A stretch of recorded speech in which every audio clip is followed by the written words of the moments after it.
Hey guys, this is Danae. So I'm coming back to give you guys a quick little Corona update. Just like you guys know, I am on the front lines. I do work in an ED in New York. So I actually was sent an article. The New York Daily News wrote an article about some of the things that hospitals are doing and sending positive Corona personnel back into the workforce after 7 days. So I just wanted to comment on this. Actually, this article mentioned 3 hospitals. I actually work at one of the hospitals mentioned in the article. And I've never openly discussed where I work and what hospital I work for, but I can say that the article is true.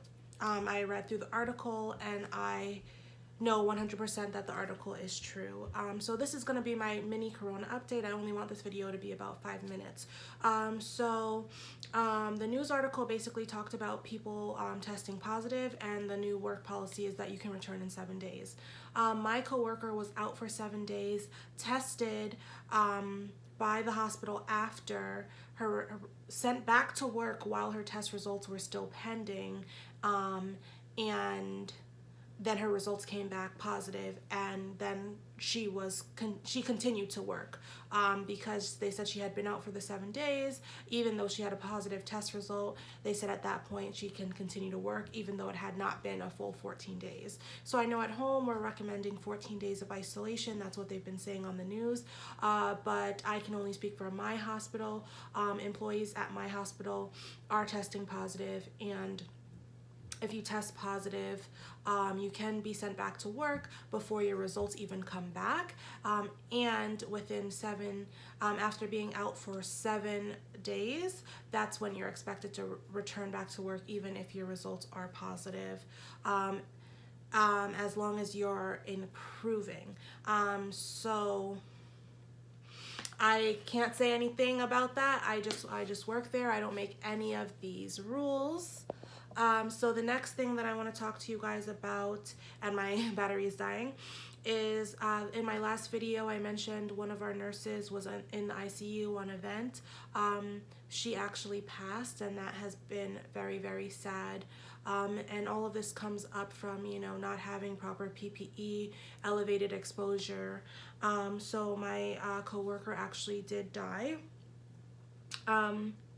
And I wanted to talk about the PPE as well. So I need to backtrack. I said in my last video, I always give credit where credit is due. I was saying how my hospital was doing pretty good with giving us N95s. You come in, you get one at the beginning of the shift, and that's it. What I did not realize was the fact that my hospital has been recycling those N95s. So this is a disposable mask that we used to use for one patient encounter only that we're now using for the entire day and the entire shift.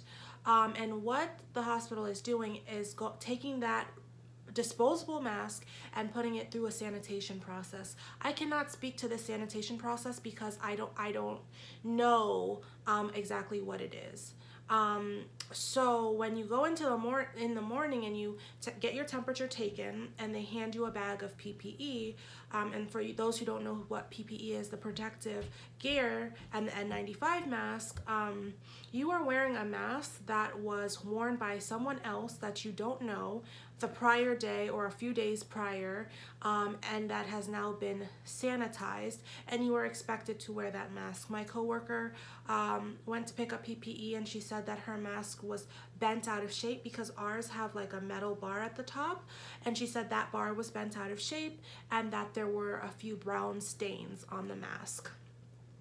So I had commended my hospital with their PPE efforts, and I have to retract that now because that's actually what's going on. And in the last video, we also talked about how the morgue at my hospital was full, how my hospital was at max capacity for patients, and how we had 2 trucks filled with bodies in the back.